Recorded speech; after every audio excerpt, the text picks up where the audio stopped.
I'm Kelly Vaughn, and this is Inside Indy. And today we're going to talk about your credit score, your credit record. Can your credit be repaired? We have an expert in the studio with us this evening. She is Victoria Finch. She is a transformational life coach, a speaker, author, and obviously a credit guru.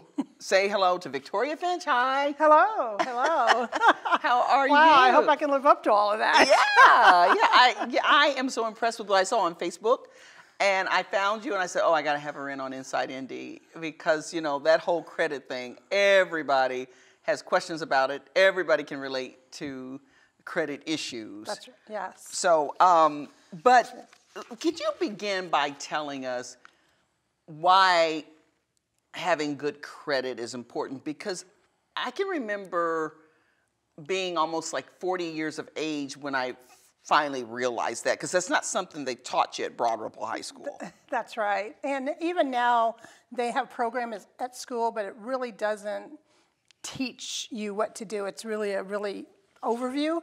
But credit affects so many areas of our lives. Personally, financially, what I found in my practice was that people with credit, they felt bad.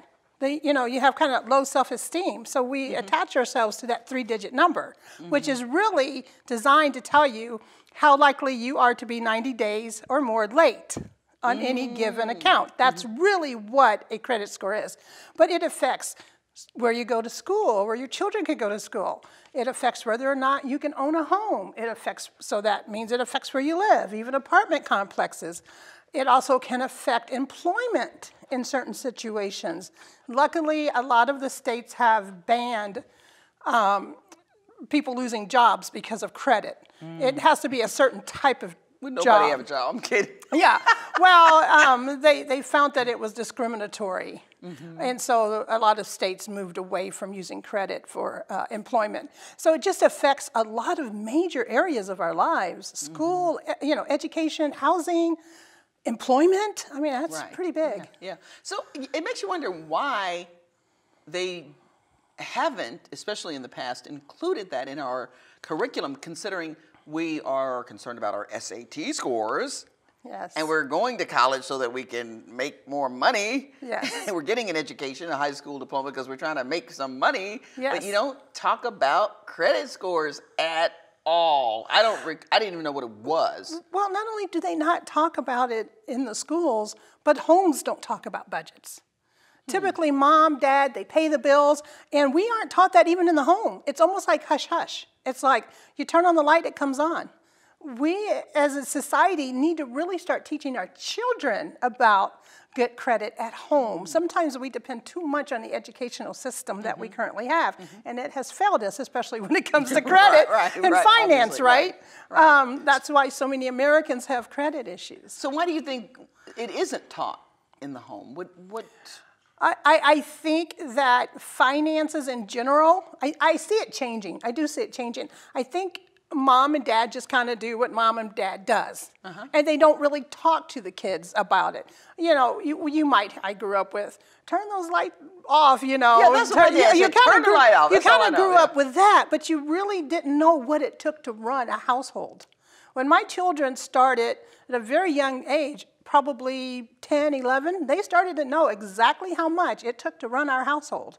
And they understood the value of turning off that light. I bet you drove them crazy. Oh, God, yeah. It's Being an expert. It's like, of all the moms, why'd I get you? Yeah. Wow, that's funny. Yeah. Okay. You're right, though. That's what my dad used to say, cut the lights out.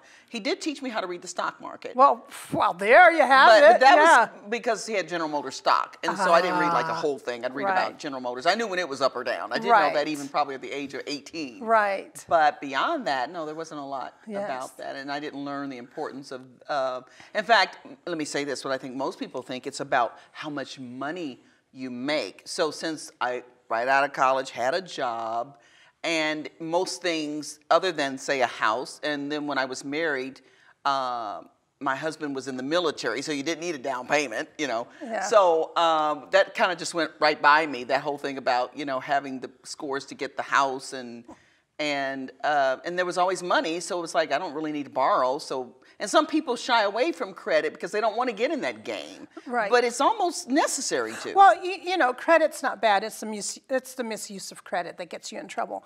In fact, you really should have credit. Everyone should have some credit established. At 10% of your credit score is based upon the types of accounts you have. You know, a mortgage, a card, no more than about 3 credit cards. Also, an installment loan is good to have to optimize your credit. Just because you have credit, that doesn't mean you have to continue using it. So what I teach people is to keep your credit cards active, what you normally pay your debit card or cash to get gas, go ahead and put that small amount on your credit cards and then keep very small balances or pay them off. So we aren't taught those little tricks as we're growing up. Quite honestly, I'm not sure, how does that come up in a home? Think about it, right? Hey, when you're 18, make sure you do this with your credit cards, right? How does that conversation even come up? Right. Unless you're intentional about it. Right. And of course, once you hit the college campus, you know, American Express, they're waiting for you. Oh my God, my son's at the University of Cincinnati right now, and I tell you what, Discover is getting on my last dang on nerves. Okay. Because they keep trying to give them cards, trying to, they're trying to reach that audience because they know they're getting ready to come into some money. Exactly. In any case, so I guess let's talk about repairing credit. Yes. And you see these ads, people are saying, we can repair your credit. What does that really mean, that repairing credit? Well, the Fair and Accurate Credit Transaction Act, FACTCA, has a division, which is the Fair Credit Reporting Act. And according to the Fair Credit Reporting Act, anything that's on your credit bureau must be accurate, timely reported, and it also must be timely, oh my gosh, accurate, timely reported, and correct. So what ends up happening is that they don't report things correctly. One government study says more than 25% of credit reports have errors in them. Some of these reports have come as high as 35%. So when you think about the populace, and this is going to affect my home, this is going to affect my education, this is going to affect my employment, that's pretty huge. Right. That's pretty huge. So the government stepped in and said, hey, if you're going to report on the credit, you must do it accurately. It must be timely reported. Okay. And verifiable, which is the other word I couldn't come up with. Oh, no, but you found it. Yeah, I found it. But how do they get by with it? Now, we're talking about TransUnion, Experian, and Equifax. Yes. Okay. See how I know them? That's I right. haven't used them lately, but I know them. Now, what do you mean by how did they get away with it? How do they get away with that? Because let me give you an example. Right now, I looked at my credit record maybe a year ago or so, and we'll talk about how often we should, but I noticed that the first home I bought in 1986 is not on there. Okay. And then I read these little credit tips that says the biggest part of your credit history is your history, that the deeper the history is what affects your score. Well, they've got me down for about 16 years, even though I built the house that I have now 18 years ago. I'm not sure how they did that. Right. But there's another 14 years missing with another mortgage on there. Well, typically things stay on your credit report 7 years from the date of last activity. But I want that. So sometimes, I know. Because you look at a kid out of college and they got a year, and I've got 16 years, or if I got 25 years, to me, the deeper the history, especially for something like a mortgage. Well, typically, if you've got a credit history of 10, 15 years, going back 20 years is really irrelevant for your score. It's not going to do anything for your score. So I understand what you're saying, but it really doesn't matter. What really, the greatest impact on your score are really the last 24 months. That's going to hit your score harder than anything. So something that's 10, 20 years back, it really doesn't affect your score as much. And I don't know that the history of it, but just that your history goes back that far. And they're saying my credit history is only 16 years. And if the depth of your history, if you guys might have been doing stuff for 50 years, and if that counts, not necessarily the details, but just that I've been in business, whatever I'm doing. But it reaches a point where it doesn't count. Okay, that's my point. I'm just saying. You see what I'm saying? I just saw something that says it's the same thing with inquiries as well. Inquiries can stay on your credit report up to 2 years, but they actually only affect your credit report. They only affect it for 12 months. So if you have inquiries that are 5 years old, it really doesn't matter because it's not calculated in your score. Okay. Well, so let's say, and I have found mistakes on mine before too. So you have this mistake, and then it's affecting my score, which is affecting my ability to get a loan or whatever my interest rate is. Right. So like say I just did a loan, say 3 years ago, and I find later there's something on there, maybe I could have gotten a lower score because of something they did wrong. And I'm saying, how do they get by? To me, they need to pay the difference. Well, you have to challenge it, which a lot of people think that credit repair is illegal. It is not illegal. What's illegal is to say that's not mine, and you know it's really yours. Then that's illegal because you're lying, right? But they get away with it because they take the information that the furnisher gives. And the furnisher would be, I have a credit report, and let's say someone owes a cable company, but it has gone to collection because they didn't turn in the box, which I see all the time, right? So that cable company reports that as a collection against a credit report. You may have turned in the box, but they didn't give you credit for it. If you don't challenge that, nobody really knows. So you have to be diligent and look at your credit. It really becomes our responsibility, unfortunately. Okay, we're going to So that's kind of how they get away with it. Okay. People don't challenge I'm mad about enough. it. People don't challenge enough. Okay, we're going to take a break. And when we come back, we'll talk more about how to fix our credit and how to get my personal scores up. Since you're here, then I'm going to pick your brain after this.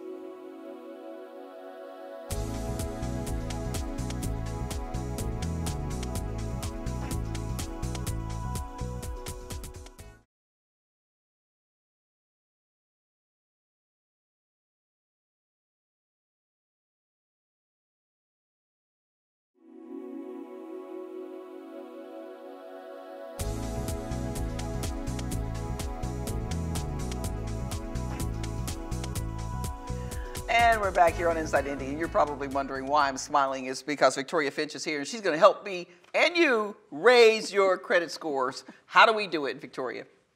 Well, first of all, you need to get a copy of your credit report. And this is where a lot of people don't understand that they need to get them from the credit bureaus. You need to go Experian, you need to go to Equifax, you need to go to TransUnion and get your credit reports. You can get a free report every year, and I suggest everyone does that from annualcreditreport.com. As an expert, I don't like using that credit report because that mortgage you talked about that was 16 years old is probably on there. So there's a lot of found it, but go ahead. but you can go to annualcreditreport.com and you can get a free credit report every year so that you can check your credit and see what's going on with it. But you do want to go directly to the credit bureaus because when your credit is being pulled by a mortgage company or an employer, that's where they go. They don't go to a lot of these outside. I have to be careful with my terminology because we have words in the industry that aren't always polite. But a consumer credit score is not the same credit score that you're going to get when you apply for a mortgage or when you apply for an automobile or when you apply for a student loan. The reason for that is because they use a different logarithm. Why is that? Why is it when you go to some of these companies that aren't directly with the bureaus, you get a different score than what your mortgage company gives you? The reason for it is because the mortgage companies are concerned with certain items on your credit. Okay. And so the credit bureaus understand this. And by the way, the bureaus are not government agencies. They're actually repositories. But the word bureau has been used commonplace, but they're actually called repositories. But anyway, so what you want to do is you want to get them from the bureau because you can get a closer idea with my FICO by getting from the bureaus than you can from some of these other companies that are out there. These credit monitoring companies, they don't give you true FICO score unless they say this is a FICO score. And what complicates it even more is it depends on which FICO score they're using. Because there's so many scores that are figured so many different ways, and people get really upset when they go to get a house and they are looking at a 580 when they pulled from one of these third-party credit reporting places and it was a 640. So you have to understand that it's not the same credit score. It's not figured the same way. Wow. Okay, that's good to know because a lot of people are, what's the one that there's always a commercial about it? creditguru.com, or you know, there's so many of them where they're services that you can go on there and it doesn't hurt your record. Well, anytime you pull, credit inquiries are 10% of your credit score. Anytime you pull your own credit report, it will not affect your score. Okay. Wow. Okay. So this we're talking about scores. What's a good score? What's a bad score? How do we get what we want? What do we need to get what we want? Well, and then this is where it gets interesting too. If you want to go to a car dealership to get a car, you typically need at least a 600 credit score. Okay. That's not necessarily the best score, and that's not going to get you the best rates, but it would get you into a car. To get a home, you can have as low as a 580 credit score to buy a house, believe it or not. It takes you more to get a car than it does a house. Think about it. Houses appreciate, cars depreciate. So you got to have a little better credit for that. So when you're looking at a good score versus a bad score, 680 and above would be considered good. That's when you can typically qualify for the much better interest rates. A lot of times, if you're buying a home, depending on income, you can apply for down payment assistance. So that's considered a good score. A 620, when you get above a 620, you start getting a little better rates. So you really want to keep your credit score obviously as high as you can get. But obviously, if you got a 700, you're pretty much golden. Okay. So and the highest you can go is what? 850. Okay. So who has an 850? What is that person like? I've never seen one. The highest credit You've score. never seen it? The highest credit score I've ever seen was an 826. And what tell us about, not them personally, but what? They had the right mix of credit. They had the right history of credit. How you pay your bill is how you pay your accounts is 35% of your credit. So they paid on time. They may have paid a little extra along the way. They also Does that help to pay more than what's due? Does that affect it? Not so much. It used to. Okay. Now it really doesn't. Mortgage companies, though, when they pull your mortgage credit report, residential credit report for a mortgage, they can see if you've paid extra. It doesn't necessarily affect their score, but it can help between getting a loan at a better interest rate and not. Okay. But it doesn't really affect the score anymore. Wow. So 35% of your credit score is how you pay your bill. 30% of your credit score is your liabilities versus if you've maxed out cards. Your liabilities versus credit limit. So that's really important. So the top things that you really want to do to concentrate on your credit, don't get a lot of inquiries that are unnecessary. Make sure you pay your bills on time. You want to make sure you have the right mix of credit. You don't need 20 credit cards, okay? Because that can hurt you too. And there's a difference between a credit card and a charge card and how it affects your credit. A charge card is usually a store credit card. A credit card is usually your MasterCard, Visa. And last I checked, I don't deal a lot with Diners Club, but believe it or not, at one point they were not considered credit cards. So if you have, I don't know, like Home Depot, I don't think they're drawn those on a are bank. those are considered charge cards. So those don't affect, they They help do your affect score? your credit score, but the MasterCard, Visa, American Express, those cards are better to have. It's kind of like the difference also when you're looking at personal loans. When you go to personal finance companies, they don't affect your score as well as getting a bank loan. That all goes into the logarithms. Okay. Okay. You know, I'm a little familiar with Fair Isaac, which is what the credit score system is based on. And so when we all went through the economic tsunami of 2005/2008, and years ago I just had phenomenal scores, and then you lose your job. And what frustrated me in that was that obviously if your income changes, it may affect how you're able to pay your bills. But if you have a 750 score, that meant that it was more about they're looking at how you're paying inconsistently. If I lose my job, that is not indicative of how I pay my bills. That's just I can't pay my bills. That's a change in income. And to what I've found with Fair Isaac, it doesn't measure that. It just looks at, okay, you don't have any money, you can't pay. That's not, you got NBA players that got millions of dollars don't pay their bills on time. So it's not about what you, it's not about how much money you have, it's whether you pay consistently.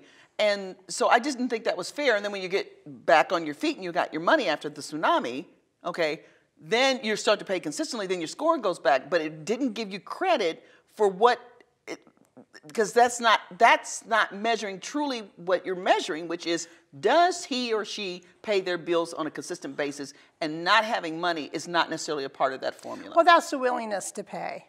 So basically, what they're looking at is whether or not you have the willingness to pay. And the fact that you lost your job is unfortunate, and I see this a lot too. But they're still looking at those payments coming in, unfortunately. Right. And what they should do, my theory on that is, since that person had a good history, that's saying the job is lost, so those scores are averaged to allow them time to adjust. And then maybe after, if it went 2 or 3 years, then okay, maybe they bottomed out. But it should be an average of that. And that way it is counting that person's willingness is you know, that's a difficult thing to do when you think about the billions of credit reports that are out there in the scores. They get ours wrong all the time. But there's one thing, though, I will make a comment of quickly. You can put out 150-word statement on your credit report stating, I had a job loss at this time, and whatever that situation is.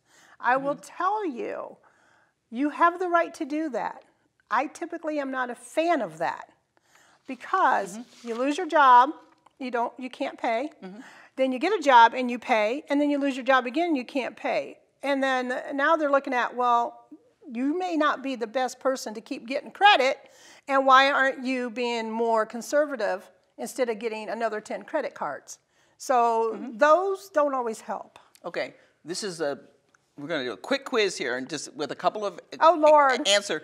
I'm not good at test taking. Will paying off a collection remove it from your credit report? Absolutely not. Okay. Not unless it doesn't meet the 3. It can't be verified, it's inaccurate, or it's too old. Okay. How long do items stay on the credit report?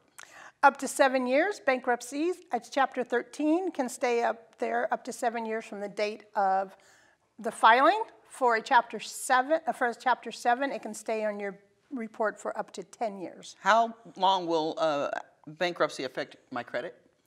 Bankruptcy affects your credit. I've seen it affect, depending on the whole credit, I've seen it affect credit up to 5 years.